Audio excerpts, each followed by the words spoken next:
Welcome to the Deep Dive, where we take on complex systems and break down the source material to make you the smartest person in the room quickly.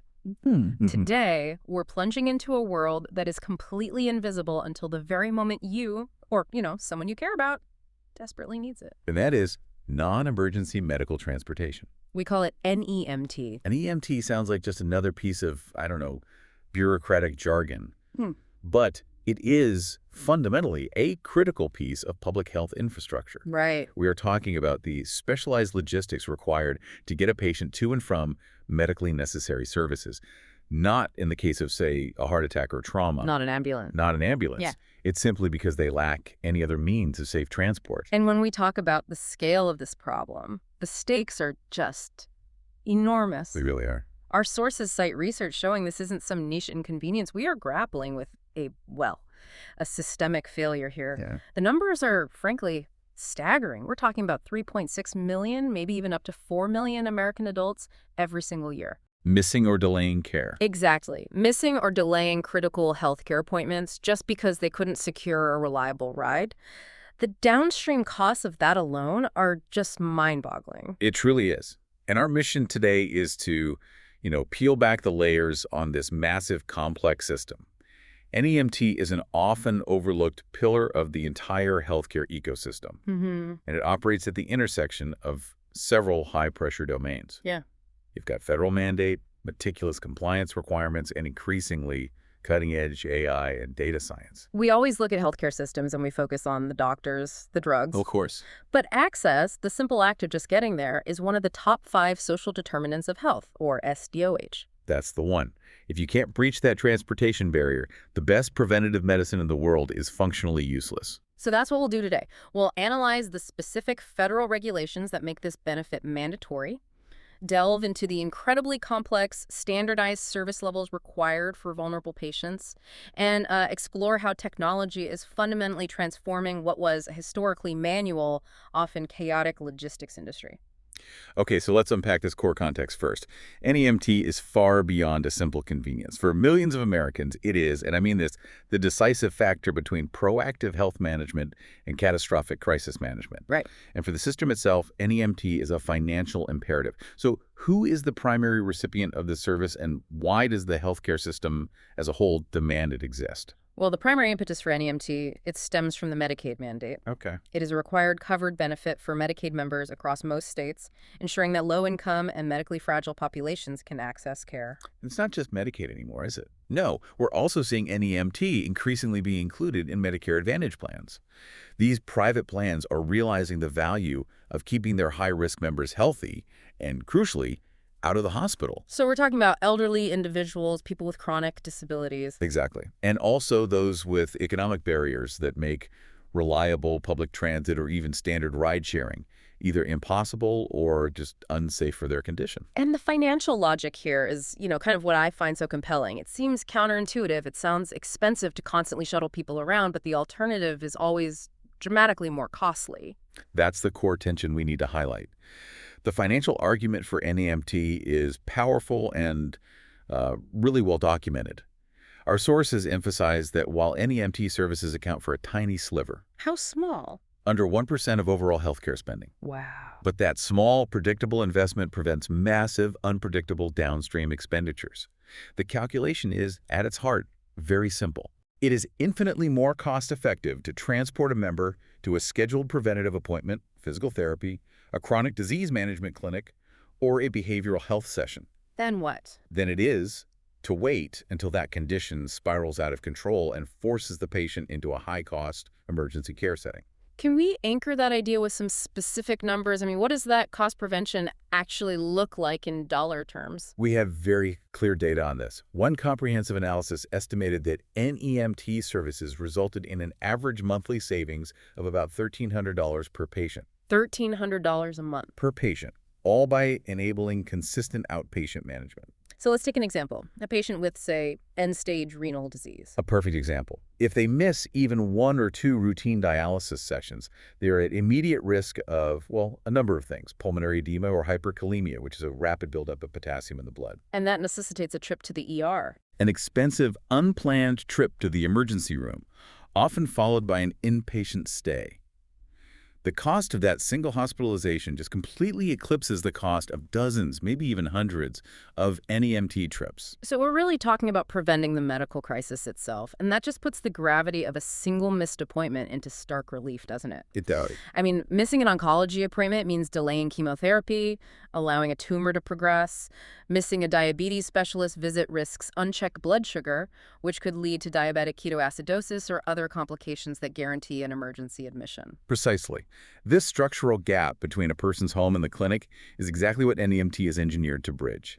It's an indispensable service across several high-risk specialties: dialysis, oncology, chronic cardiovascular disease management, and this is crucial, behavioral health. Why behavioral health in particular? For many individuals managing mental illness, continuity of care is everything. Attending regular therapy or medication management appointments is the key barrier to preventing an acute crisis that might require a costly, long-term inpatient psychiatric stay. So, by addressing just the transportation barrier. The entire care paradigm shifts from reactive crisis management to proactive, value-based maintenance. So we've established the enormous financial and medical stakes, but the intervention has to actually be effective. Our sources point out something interesting, that the evidence on NEMT efficacy is surprisingly mixed. Yes. And it depends on how you define and measure success. This is where we need to introduce a note of, I think, critical perspective. When researchers conduct a large, rigorous, randomized trials focused purely on hard metrics. Like cost savings. Exactly. Like consistent, statistically significant reductions in overall healthcare costs or utilization across a general Medicaid population. The evidence can indeed appear mixed. So some big studies just didn't find the savings everyone hoped for. That's right.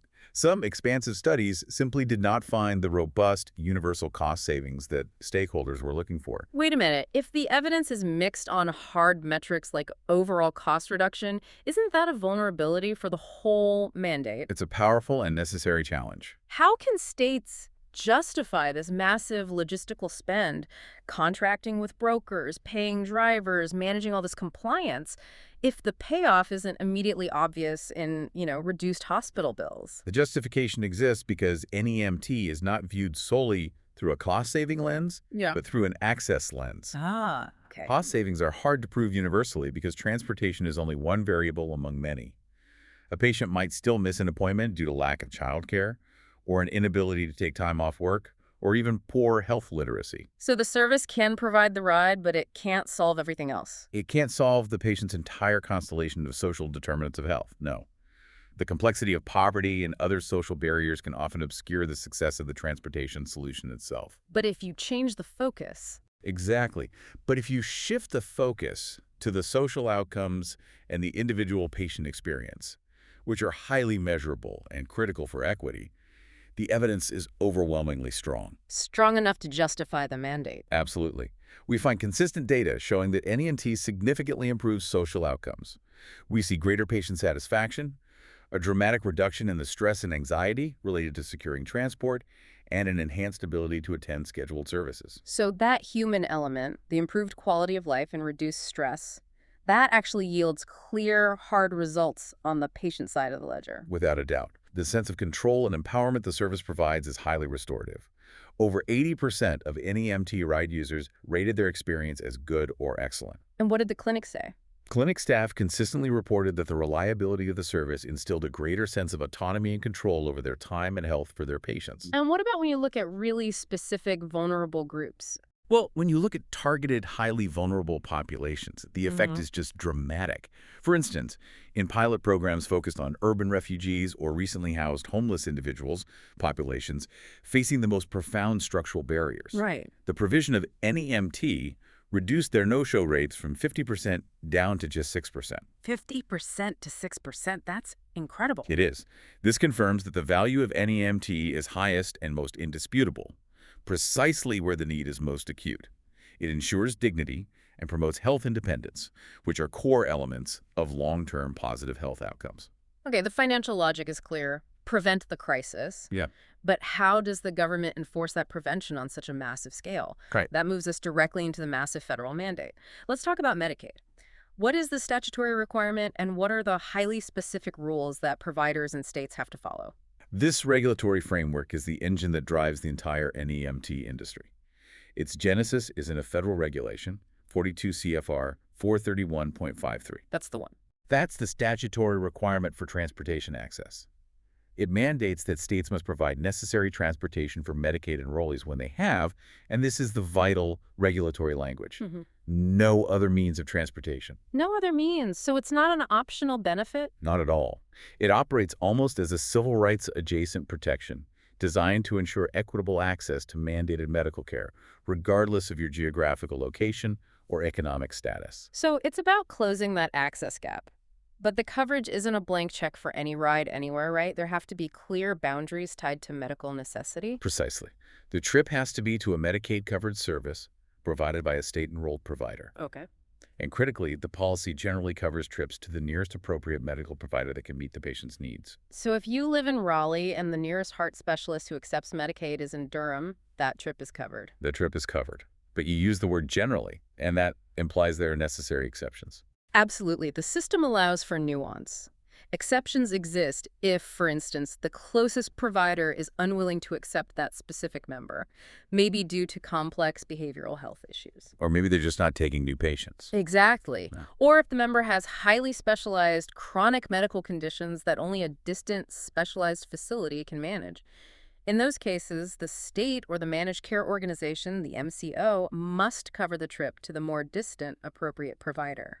And here's where the compliance complexity can dramatically increase, especially when you're dealing with younger members. Tell us about the early and periodic screening, diagnosis, and treatment benefit, EPSDT. EPSDT. This is the federal Medicaid requirement specific to members under the age of 21.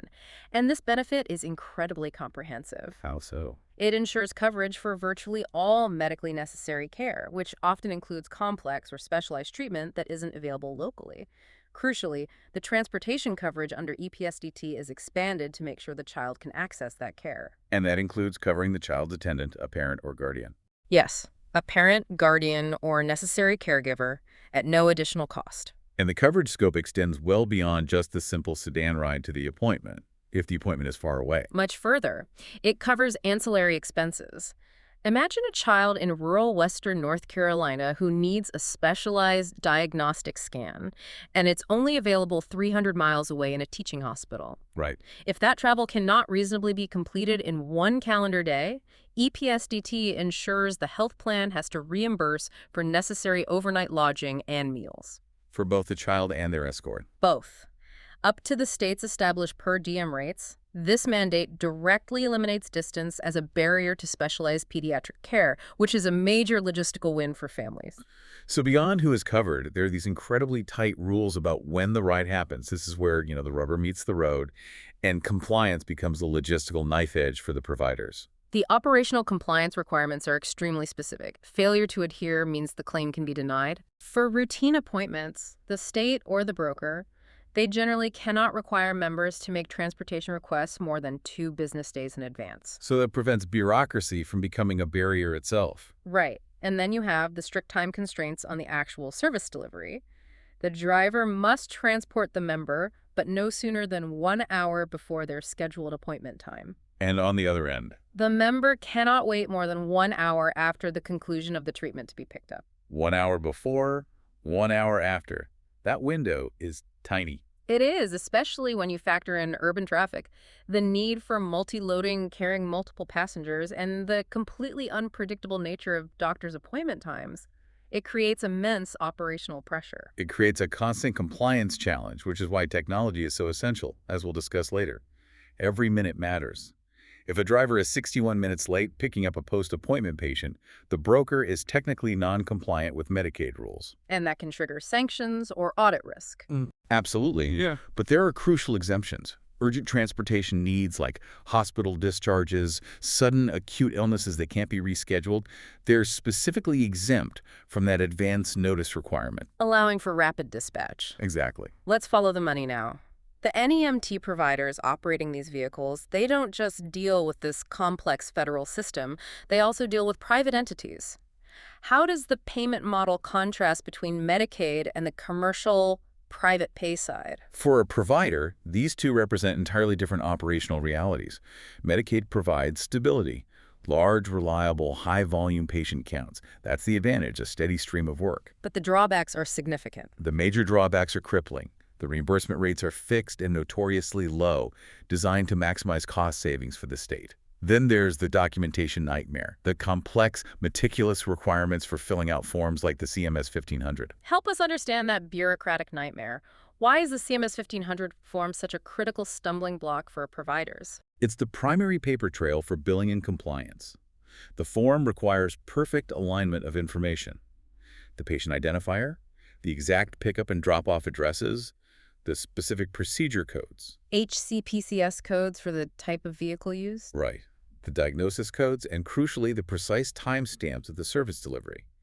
If one box is filled out incorrectly, if a diagnosis code doesn't match the service provided, or if the timestamps are off by just a few minutes, the entire claim can be rejected. Or delayed or audited. Right. And reimbursement delays are long. We're talking 30 to 90 days. So steady work, but you have to dedicate massive administrative resources to compliance, float the costs for up to 3 months, and live in fear that one wrong code will lead to denial. That cash flow crunch must be brutal for smaller providers. It absolutely strains capital. It forces many smaller operations out of the Medicaid space entirely. And how does that contrast with the commercial or private pay model?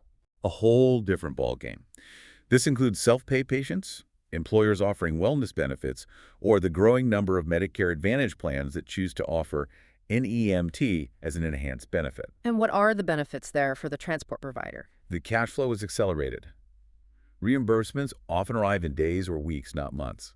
The profit margins are potentially much higher because providers can set their own rates. They're not state mandated. And the paperwork. Minimal compared to the labyrinth of Medicaid documentation. But this market is volatile. Demand is unpredictable, and it requires constant investment in marketing and sales to continuously attract new customers or secure new private plan contracts. So the most successful companies probably operate a hybrid model. They do. They use Medicaid's reliable volume as the backbone, while leveraging the higher margins and faster payments of private contracts to manage cash flow. So given the immense volume and the complexity of these regulations, managing the system centrally is essential. And this brings us to the NEMT brokers, the essential central orchestrators of the entire system. Who are they, and why did states decide they needed these gatekeepers? NEMT brokers, like MTM, Transdev Health Solutions, IntelliRide, and others, are specialized organizations. They're contracted either directly by the states or increasingly by those managed care organizations, the MCOs. And their job is to be the central hub. Exactly. Before the brokerage model, states dealt with thousands of individual transport providers. It was chaos, total redundancy, and a massive fraud risk. The brokers consolidate management. Their core role is to manage the incredibly high trip volume. How high are we talking? It can easily exceed 300,000 trips per month in a large state system. Their job is to manage that volume and control the costs on behalf of the payer. So they're the logistical experts handling the eligibility checks, ensuring the right patient gets the right level of ride, and coordinating across dozens of different transport vendors. Exactly. They are the quality and efficiency filter. And the trend we're seeing now is MCOs integrating NEMT directly into their broader health plans. Why is that? Because the MCO is responsible for the member's entire continuum of care, so they view NEMT as a preventative tool. They contract the benefit out to a broker for seamless coordination. And that integration allows them to be more proactive. It's crucial. It allows the MCO to proactively guarantee that, say, a high-risk cardiac patient has a guaranteed specialized ride to every single scheduled cardiology appointment, which improves adherence and ultimately outcomes. Now, given that we're talking about billions of public dollars cycling through a high volume of small transactions, a trip might cost 20 or 50 bucks. Fraud, waste, and abuse, FWA must be a constant, expensive shadow hanging over this industry. It is. Because NEMT has traditionally relied on paper logs and human reporting, it has historically been highly susceptible to FWA. So let's define that. What does FWA look like in this sector specifically? We define fraud as intentional deception aimed at financial gain. The classic example is billing for phantom trips that never occurred, or maybe trips for non-covered family members. And waste. Waste involves avoidable costs from poor management, like booking a taxi for one person to travel 10 miles when public transit was available and appropriate for that member. Abuse is submitting claims that are technically legal but inconsistent with sound medical or business practices, like upcoding. Let's focus on upcoding for a second. How does that typically play out? Upcoding is highly prevalent. A provider might use a standard sedan for an ambulatory patient. That's a level 1 service, low reimbursement. But submit a claim using the procedure codes for a wheelchair van trip, which is a level 3 service with much higher reimbursement. I see. Another major abuse is mileage padding, where providers deliberately submit claims for excessive or fraudulent travel distances. A trip that was 5 miles round trip gets billed as 15 miles. These small, repetitive abuses add up quickly to millions of dollars in unnecessary costs. So how do the brokers and payers combat FWA on a massive scale, especially when dealing with dozens of small providers who might be geographically spread out? The centralization provided by the brokerage model, coupled with advanced AI technology, is really the only effective defense. How does that work? By requiring all providers to submit trip data through a centralized system, the broker can apply sophisticated data analytics and machine learning to detect anomalies. For example? For example, the system can cross-reference the billed mileage against historical mapping data for that exact route and immediately flag deviations over a set percentage. Or it can detect if a driver is consistently clocking in for a trip in one state while their vehicle's GPS data shows it's physically located in another state. So the technology is essentially building an immutable digital chain of custody that makes it exponentially harder to create a believable phantom trip. It's exactly. The systems generate audit trails and flag suspicious claim patterns, like a single provider billed for 10 stretcher trips a day when their records show they only own 2 stretcher vans. This proactive monitoring dramatically reduces the administrative burden of auditing and protects the integrity of the Medicaid program. This is where we shift from the bureaucratic and financial to the intensely practical. The specialized nature of NEMT is defined by the physical support required, which separates it entirely from, just calling a standard rideshare service. Right. It's governed by the NEMT, the Non-Emergency Medical Transportation Accreditation Commission standards. And this standardized hierarchy of service, or level of service, the LOS standard, is the technical blueprint of the industry. It dictates the precise difference in physical support needed for a patient. Which in turn determines the vehicle type, the driver's training, and the reimbursement rate. A failure to match the right service level to the patient's actual mobility needs is a recipe for a missed appointment or, even worse, a patient safety incident. Let's run through these 6 distinct levels, anchoring them with scenarios so we can really understand the difference between, say, curb-to-curb and door-through-door. Okay. First is curb-to-curb service. This is the absolute baseline for ambulatory patients. The passenger is met at the curb. Crucially, no assistance is required beyond the driver securing the vehicle. So the member has to be able to get in and out of the car by themselves. The driver doesn't even leave their seat. Correct. This is for members with minimal or no mobility issues who just lack a vehicle or bus fare. Okay, next level up. Curb-to-curb service with assistance. This snips it up slightly. Minimal assistance is now allowed. The driver may leave their seat to help secure mobility aids, like safely stowing a walker or crutches, but the member is still largely independent. Then we get to a big leap, door-to-door. Door-to-door service. This is a major leap in responsibility. Assistance is explicitly required to or from the outermost door of the pickup and drop-off locations. The driver physically assists the patient out of their residential building and into the destination clinic door. So for elderly patients who are ambulatory but maybe unsteady on stairs. Exactly. They might need stabilization. Then there's door-through-door service. This sounds even more intensive. It is a critical distinction that requires the driver to become an immediate extension of the patient's support system. Assistance is required from inside the pickup location. So the driver actually goes into the home. They may have to enter the home, assist the patient from their chair to the vehicle, and then from the vehicle to inside the drop-off location, like the clinic's waiting room. So imagine a patient who lives in an apartment building and relies on a cane, but has trouble navigating the internal stairwell. She absolutely requires door-through-door service because she needs support getting from her living room through the interior common areas and to the curb. That's the perfect scenario. It ensures the driver can safely manage the patient through their immediate living environment. Okay, 2 more. Hand-to-hand service. This is reserved for vulnerable individuals, often those with severe cognitive impairment, autism, or critical behavioral health needs. It mandates a strict, documented chain of custody. What does that mean, chain of custody? The driver must physically hand the patient off to a verified, appropriate caregiver or receiving facility staff member at both ends, ensuring the patient is never unsupervised or unsecured. And the last one? 1 Transfer services. This is the most intensive, non-ambulatory level. Assistance is required specifically to transfer the passenger to or from a stationary location, a stretcher, or a mobility device at both ends. This dictates the use of specialized stretcher vans or gurneys and drivers trained to manage those non-ambulatory movements safely. That distinction is paramount. A wrong service level assignment means a patient might be physically unable to get from their bed to the car, leading to a critical, missed appointment, or worse, a fall. It highlights why this is true healthcare logistics, not just standard driving. Absolutely. And to meet that highly specialized hierarchy of service, the NEMT industry cannot rely on a single vehicle type.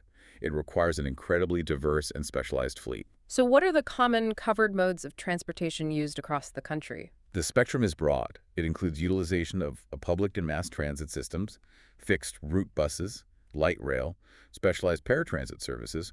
Then you have traditional taxi cabs and increasingly specialized contracted transportation network companies, TNCs, like certain Lyft or Uber Health segments. And for the different service levels? For ambulatory patients who just need a standard car, they use mobility or ambulatory vehicles.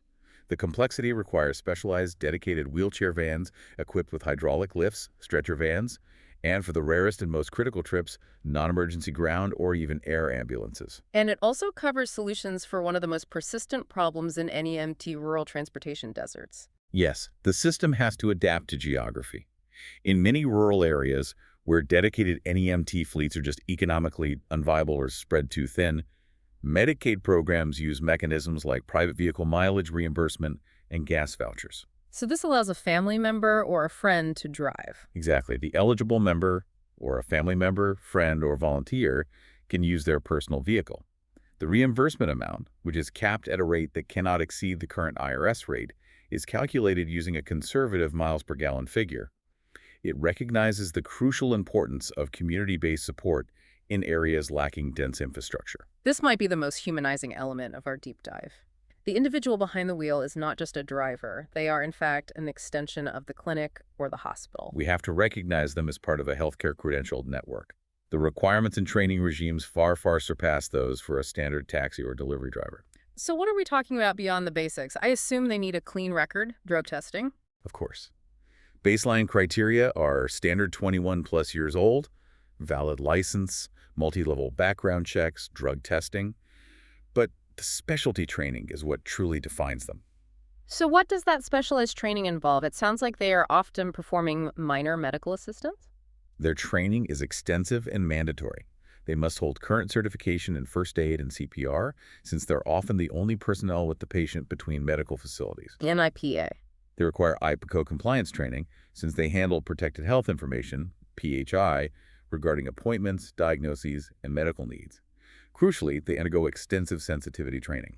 For handling the specific needs of the elderly or those with cognitive impairments. Exactly. Dementia, autism, or patients with varying levels of physical disability. And then there's the highly technical physical skill set. You mentioned the passenger assistance or PASS training. PASS training is essential. It covers the actual mechanics of safe patient transfer, how to move a patient with dignity, how to use a gait belt, how to prevent falls during movement. And operating the vehicles themselves. It covers the complex operation of hydraulic wheelchair lifts and ramps, and the meticulous securement of various mobility aids. An NEMT driver has to know exactly how to use 4-point tie-downs to secure a 400-pound motorized wheelchair inside a van so that it is immovably stable during transit. A lack of training there could be catastrophic. It can, and often does, result in severe patient injury or compromised safety. This rigorous standard is why many brokers have developed proprietary, highly controlled fleets specifically for NEMT, distinguishing them from the general consumer rideshare market. They are essentially medical aids on wheels. So we've established that NEMT, driven by compliance and these specialized service levels, is a regulatory and logistical monster. Historically, it was a manual operation relying heavily on human dispatchers with paper trip logs and phone calls. Right. Let's transition into how technology, specifically artificial intelligence, is fundamentally transforming this process. What were the inherent weaknesses and limitations of that traditional manual dispatch model? The manual model was inherently prone to inefficiency and critically non-compliance, given those strict one-hour windows we discussed. Scheduling was slow and error-prone. A human dispatcher might take minutes to allocate a trip that an AI can manage in milliseconds. And it relied on human judgment. Heavily. which led to massive inefficiencies like high volumes of deadhead miles, vehicles driving empty between drop-off and the next pickup, and a general failure to effectively multi-load passengers going in the same direction. You also mentioned a significant overlooked challenge, human bias in driver allocation. That's a huge issue in manual systems. Dispatchers, being human, they often rely on established patterns or personal preferences.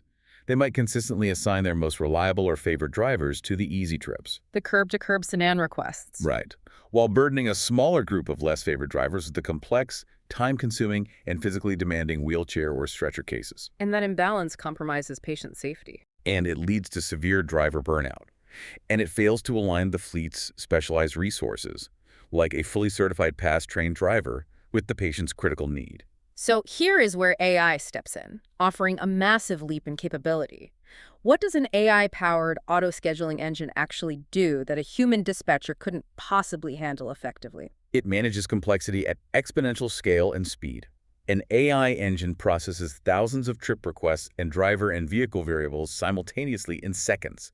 It's solving a highly constrained optimization problem. So what are those variables? Oh, everything. The patient's eligibility status, the hard stop mandated time windows, the driver's specific credentialing, they have current CPRP certification, the specific vehicle type required, sedan, wheelchair, stretcher, driver shift hours, real-time traffic, proximity to the next eligible patient. So it's not just routing the vehicles on a map, it's optimizing for multiple, often competing goals like speed, cost, and compliance all at once. What are the key constraints it's balancing? The optimization function is usually something like minimize deadhead miles, A&D, minimize patient wait time, A&D, ensure 100% compliance with a 1-hour pickup drop-off windows, A&D, maximize vehicle utilization. A human dispatcher might just prioritize proximity. Right, but an AI can see that moving a van 3 miles further away to pick up a second patient who needs a ride to the same clinic results in 0 deadhead miles and better utilization. This optimized scheduling dramatically reduces wasted time and fuel. And what are the results? Providers who have adopted AI-powered scheduling have reported tangible, measurable fleet efficiency gains of 20 to 30%. And the routing isn't static, based on pre-planned maps. It's dynamic, meaning it has to adjust in real time. This is the operational game changer, dynamic route optimization. Unlike systems that rely on static pre-printed trip lists, the AI continuously ingests real-time data from external sources. Traffic alerts, road closures. Severe weather and internal sources like last-minute patient cancellations or clinic delays. If a massive accident shuts down a major artery in a city, the AI instantly recalculates routes for every affected driver and patient, Ensuring compliance is maintained. by finding the next most efficient path. This instantaneous adaptation ensures patients are picked up and dropped off promptly, leading to reported averages of 15% faster pickup times. For dialysis patients, those time savings are absolutely crucial. So compliance, audits, and eliminating FWA were major administrative burdens in the manual world. How does AI take a potential fraud headache like mileage padding and turn it into an immutable, audit-ready record?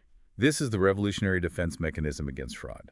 It is the combination of GPS tracking and geofencing. Explain geofencing. It's simply setting up a virtual boundary around a specified location, in this case the pickup address and the clinic address. When the NEMT vehicle enters or leaves that boundary, the GPS unit automatically logs the exact timestamp and location, creating an immutable digital record. So this is the definitive, unarguable proof of service. How does that translate into preventing mileage padding and ensuring Medicaid compliance? It makes fraudulent billing incredibly difficult. The system essentially verifies compliance before the billing submission is even generated. If a provider tries to bill for 10 miles, but the GPS log confirmed the actual travel distance was only 6, the system flags the claim. Or just automatically adjusts it? In many cases, it automatically adjusts the claim down to the verified distance, and crucially, it checks the time logs. If the GPS data indicates the driver arrived 65 minutes before the appointment, violating the 1-hour rule, the system flags that trip as potentially non-compliant. Reducing the risk of a financial recoupment during a state audit. The entire process becomes a verifiable digital chain of custody. It closes the loop on that terrible CMS 1500 paperwork, transforming it from a subjective human-generated log into an objective data-verified digital record. It takes the subjective human element out of the reporting, providing payers and regulators with an unprecedented level of transparency and data integrity. So moving beyond reaction and optimization, what are these AI systems capable of predicting? Can they actually stop a missed appointment before it even becomes a risk? Yes, using predictive analytics and machine learning on historical data, AI systems learn from past behavior patterns. Give me an example. If a system observes that a specific patient consistently misses 7:30 a.m. appointments, but reliably attends 10:00 a.m. appointments, it tags that patient as high risk for early morning no-shows. This enables proactive intervention instead of reactive management. What does that proactive intervention look like in practice? It enables highly targeted interventions like automated, customized reminders. Instead of a generic text message 24 hours out, the system might send a specialized reminder earlier or prompt the dispatcher to call the patient and offer a slight time adjustment that historical data suggests will be successful. And does it work? Providers using these AI-driven reminders have reported a measurable and significant reduction in no-show rates, often around 25%. This keeps patients engaged in their care and directly maximizes the return on the NEMT investment. And what happens when a known problem, like a traffic delay, is detected in real time? How does the automation prevent that from spiraling into a compliance violation? Automated alerts handle that crucial real-time risk management. If the AI detects that a driver is running late due to unforeseen traffic, the system instantly calculates if that delay will violate the mandated pickup or drop-off window. And it sends alerts. Immediate notifications to the dispatcher, the patient via SMS or an app, and often the destination clinic. This early warning gives the human dispatcher valuable time, maybe 10 or 15 minutes, to quickly reassign the trip to an available, compliant vehicle nearby. Preventing a violation of the 1 hour window. And it frees up the dispatch staff to focus on the truly complex, unique, or urgent trip requests. So finally, let's look at the operational infrastructure. These systems are centralized hubs managing multiple vendors, vehicles, complex regulations. Modern NEMT platforms, whether they are specialized proprietary systems or vendor-agnostic platforms designed for brokers, they're built for massive scale and multi-vendor management. So they can manage taxis, wheelchair vans, TNCs. All of them. They allow the broker or health system to coordinate trips across diverse providers, all centralized on a single, secure, EAPA-compliant platform. This consolidation is essential for maintaining control and visibility across the entire service network. But currently, there is still friction. Requests often come in via phone or through broker portals. The ultimate goal is to move beyond that friction entirely. The future of NEMT is seamless, automated integration. The next major technological leap is AI-enabled NEMT systems integrating directly with hospital electronic health records, EHRs, and other clinical management systems. So a discharge planner could schedule a ride right from the EHR. Imagine a hospital discharge planner who needs to schedule a highly complex same-day door-through-door transport for a patient leaving rehabilitation. Instead of hours of phone calls and manual data entry, the discharge planner could schedule the trip in just a few clicks within the EHR. And the system would do the rest. It would automatically pull the patient's mobility status, determine the required level of service, and verify insurance eligibility. This level of efficiency is crucial for rapid hospital discharge, which improves patient flow and reduces the costly problem of patients unnecessarily occupying hospital beds because transport can't be secured. We've taken a deep, comprehensive dive today into a system that is often completely invisible to those who don't rely on it. We've gone from the federal mandate requiring a ride to a physician's office to the cutting-edge AI transforming how that ride is scheduled, verified, and billed. And I think the core takeaway is that NEMT has evolved far beyond a slow, manual administrative utility. It is now a highly intelligent, data-driven adaptive logistics system. It's a frontline enabler of healthcare access. And, critically, a fundamental component of financial sustainability for payers.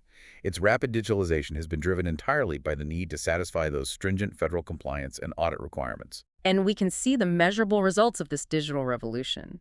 Fleet efficiency improving by 20 to 30%, no-show rates are dropping dramatically thanks to predictive analytics. And Medicaid compliance is becoming transparent and audit-ready thanks to those GPS-verified logs that eliminate billing fraud. What's absolutely fascinating here is the tension we end on. AI has brilliantly solved the optimization problems. Speed, cost, route efficiency for a low-margin service. But the service itself remains fundamentally defined by the intensely human need for physical assistance. Which brings us right back to those 6 distinct levels of service: curb to curb versus hand to hand, and the necessity of transfer services. Exactly. The final provocative challenge facing this industry is rooted in this human technology paradox. Mm. AI can optimize the route, verify the time, and track the billing, but it cannot deliver the compassionate, specialized expertise required for transfer services or door-through-door support. The system is designed to be low margin due to Medicaid's fixed rates, yet it demands high-cost, specialized personnel drivers who are CPR certified, IPOA compliant, and rigorously trained in patient transfer techniques. So the big challenges. The next major challenge will be ensuring that the incredible efficiency gains realized by AI are reinvested specifically in valuing, compensating, and retaining the specialized human drivers necessary to consistently deliver those 6 distinct levels of service. Thereby preserving both patient safety and dignity in a hyper-optimized world. Exactly. Balancing digital efficiency with mandated high-cost human compassion. That tension will define the future of NEMT. Thank you for guiding us through the surprisingly complex world of medical transportation logistics. My pleasure. Until next time, stay well informed.